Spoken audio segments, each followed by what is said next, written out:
Bom dia, gente. Boa segunda-feira. Boa semana que começa. Na verdade, o primeiro dia da semana é o domingo, mas como nosso calendário tem os chamados dias comerciais, os chamados dias úteis, então na prática começa na segunda-feira. Segunda-feira em espanhol é lunes, né? De todas as pessoas que eu conheci aqui na plataforma e que conversei no privado e que converso, tem uma pessoa em especial que eu não sei se ele vai gostar que eu cite isso, mas mesmo assim eu vou manifestar minha gratidão. Eu agradeço muito a Douglas Feitosa. Agradeço muito. Eu não conhecia Douglas. Inclusive, quando eu comecei nessa plataforma, no final de 2024, eu até já ataquei o Douglas de graça.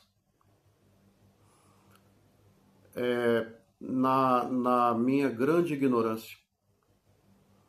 E muitas vezes a gente tem que conhecer a pessoa, né? E foi um julgamento que eu fiz, totalmente inconsequente, pecaminoso, maligno, errado, ao qual eu já pedi perdão a ele, peço aqui agora. Mas quando a gente conhece a pessoa e conversa, a gente vê que, na verdade, aquela pessoa é totalmente diferente da ideia que a gente fazia. Realmente é um jovem, vou chamar de jovem porque tem menos idade do que eu. Douglas é um jovem iluminado. Ele não precisa que eu puxe o saco dele. É um jovem iluminado. Todas as conversas que eu tive com Douglas e que eu tenho, não tem nada de ruim. Até agora, a pessoa que está mais sincera no caminho do Evangelho, aqui dessa plataforma que eu já conversei, é o Douglas. Dentre todos, me desculpe quem vai ficar triste, peço desculpas a quem vai ficar decepcionado com essa minha fala, quem vai ficar decepcionada, me desculpem, mas comparando todo mundo que eu já conversei, todo mundo que eu tenho assistido, todo mundo que eu tenho visto o comportamento, eu sou obrigado a falar. A pessoa que está levando a sério a caminhada no Evangelho, levando muito a sério, é o Douglas. Conversa com ele no privado, sim. E, sinceramente, não vi nenhuma contradição, nenhuma da parte do Douglas, em relação ao que ele fala e em relação ao trabalho dele hoje na plataforma. Questão de passado, o que o Douglas foi, eu não sei o que ele foi. Né? Eu não conhecia ele no passado. Mas também isso não importa. Como está na epístola de Paulo, se não me engano, epístola de Paulo, acho que é aos Colossenses, que ele fala assim: aquele que está em Cristo, nova criatura é. Eis que as coisas velhas se passaram e tudo se fez novo. Está em Cristo. As coisas velhas se passaram e tudo se fez novo. E nas nossas conversas eu sempre falo para ele: insista, insista. O caminho do Evangelho é o melhor caminho. Né? E eu peço a ele também sempre, né? Ore por mim para que eu tenha essa coragem que você teve e tem de você ter renunciado às coisas do mundo e você está seguindo esse caminho com firmeza. E eu vou falar uma coisa aqui clara. Eu já vi muita gente fazer promessa para o Douglas e não cumprir. E eu disse para o Douglas, quando sair a sentença do Google, do valor da indenização, sendo um valor que seja suficiente para isso, eu vou pagar o tratamento dentário do Douglas. Eu estou fazendo um tratamento dentário. Muita gente fala do meu dente, mas eu estou fazendo tratamento. E particular. Tem que ser devagar, porque é particular. Não é barato. Né? Mas eu já vi um canal fazer campanha para ele e ele não viu um centavo. Já vi também outras promessas e não cumpriram. Deixaram na mão. Então eu assumi essa responsabilidade. Quando eu processei o Banco do Brasil, eu ganhei quase 6 mil de indenização. Do Google, pela lesão, eu espero receber mais. E eu falei para Douglas, né? O juiz arbitrando aí uns 8 mil ou 10 mil reais, eu pago o seu tratamento. Eu pago. E vou provar para vocês aqui. Isso acontecendo, o juiz arbitrando um valor, né, bom de indenização, eu vou fazer e vou provar. E não é para mostrar, assim, quando a pessoa faz o bem, a pessoa não tem que ficar mostrando. Mas é porque é aquela coisa. Ou a pessoa tem palavra, não tem. Eu tenho visto aqui muita gente aqui no YouTube fazendo campanha para ajudar essa pessoa e aquela e a pessoa não vê um centavo. O dinheiro não é que some, é que a pessoa mete no bolso. E a pessoa fica a ver navios. Então promessas que não são cumpridas, na verdade não, são mentiras. É pior do que mentir. Isso é pior do que mentir. Então, Douglas, muito obrigado. Você tem sido um exemplo para mim. Douglas não quer mais falar dessa treta, dessas brigas. E eu tenho aprendido muito com Douglas Feitosa. E é isso. Existem coisas que para ser resolvido na justiça. Como eu estou resolvendo? Então não vai ser aqui na plataforma que vai ser resolvido. Né? Inclusive, Douglas colocou uma enquete lá. Qual é o nome do novo canal dele? Eu sugeri DJ Podcast. DJ de Douglas Feitosa e podcast, para ele entrevistar pessoas. E eu me ofereci para eu ser entrevistado pelo Douglas. Viu? Agora, gente, depois desse agradecimento, deixa eu entrar aqui no assunto. Pecado contra o Espírito Santo. Eu estou sendo inspirado pelo Douglas. Deus está tocando no meu coração pelo testemunho daquele rapaz. Deus tem tocado muito no meu coração. Deus tem me incomodado no bom sentido. Eu vendo o exemplo de Douglas Feitosa. Mais do que qualquer outra pessoa aqui na plataforma. A minha consciência tem me falado muito. Eu vendo o testemunho dele. E isso é muito bom. Porque provoca uma reflexão na gente. Pecado contra o Espírito Santo. Olha, tem muita gente que pergunta, né? O que é esse pecado? O pecado que não tem perdão. O único pecado que não tem perdão. E Cristo fala isso, né? Que para esse pecado não existe perdão nem nessa vida e nem na outra. Né? Ele falou que a pessoa pode pecar contra o Pai, Deus, contra o Filho, o próprio Cristo, mas se blasfemar contra o Espírito Santo, a pessoa não é perdoada nem nessa vida e nem na outra. Em que consiste essa blasfêmia? Em primeiro lugar, eu vou falar aqui sobre uma agremiação. Se eu não me engano, foi a Congregação Cristã do Brasil. Eles ensinam que uma pessoa que comete adultério, ela peca contra o Espírito Santo porque ela viola uma aliança pactuada perante Deus.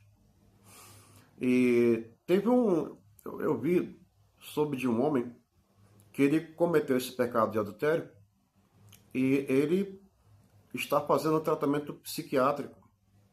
Está tomando antipsicótico porque ele era dessa agremiação e ele acreditou, eu não sei se ainda é, disseram para ele que ele tinha cometido pecado contra o Espírito Santo por ter adulterado e para ele não havia mais nenhuma possibilidade de salvação. Que para ele o inferno era só uma questão de morte biológica. O inferno já era certo.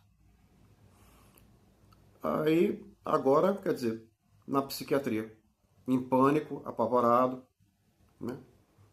Tomando antidepressivo, antipsicótico.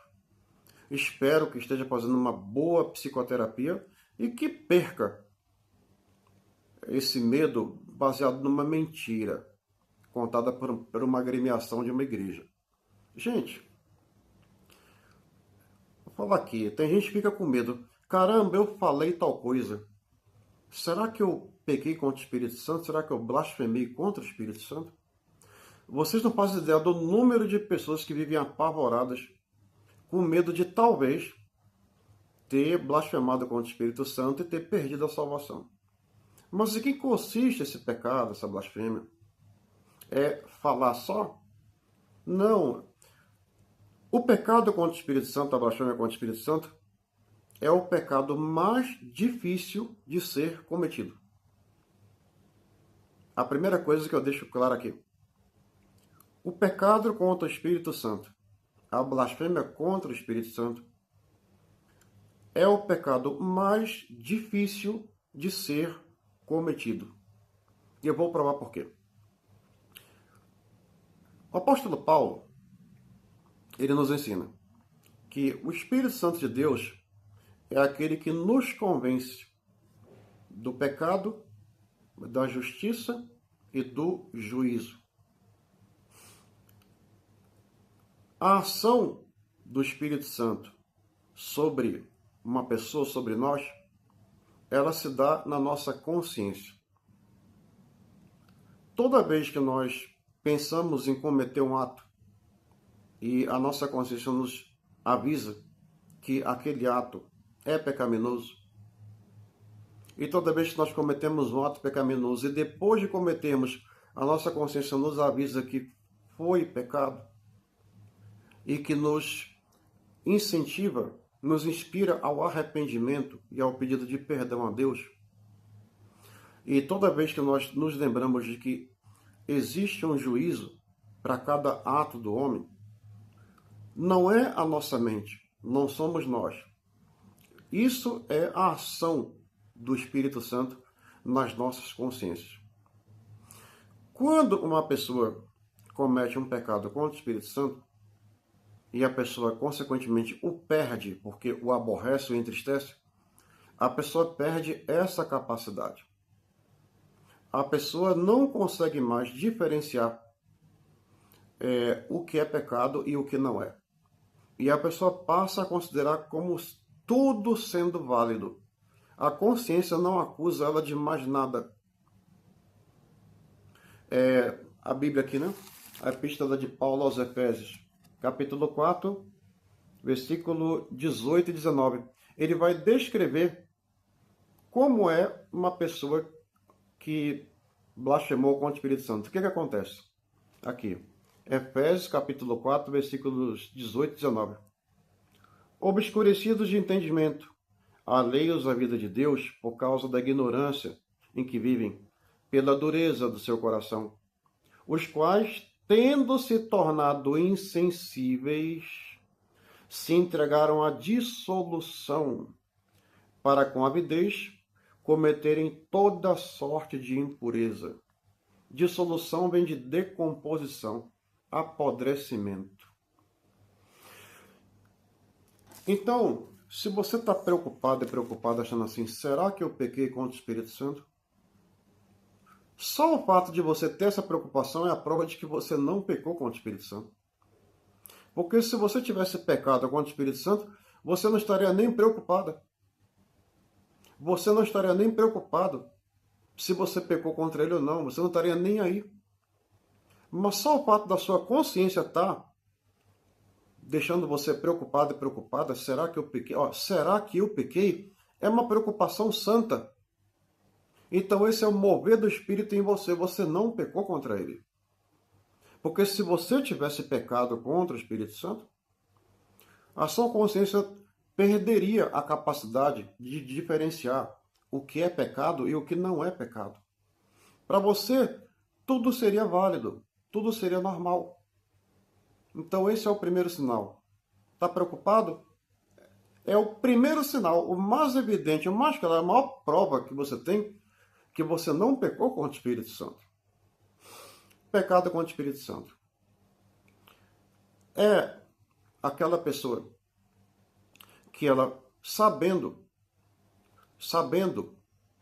que o pecado existe e é real, pecado é transgressão à lei divina. Sabendo que existe alguém que perdoa os pecados e é um só, Cristo, o Filho de Deus, que é Deus como Deus. Sabendo que nós temos um advogado entre nós e o Pai, que é o próprio Filho de Deus, Jesus. Sabendo que existem consequências para a prática do pecado, assim como existem bênçãos para a prática da virtude. Essa pessoa, ela conscientemente resolve dizer não. Ela diz, olha, eu renuncio aos ensinamentos de Deus, renuncio ao Evangelho, não creio, renuncio a Cristo, não creio, não quero Ele como o Senhor da minha vida, renuncio a esses pensamentos de que existe um juízo, não existe juízo coisa nenhuma tal, e eu vou viver a minha vida da maneira que eu quero, e que essa Bíblia fique de lado, que esse Deus fique para lá no canto dele, que esse Cristo fique longe de mim, e eu vou viver a minha vida da maneira que eu quero. Nesse momento aí, e a pessoa passa então a viver da maneira que quer, uma vida hedonista, uma vida...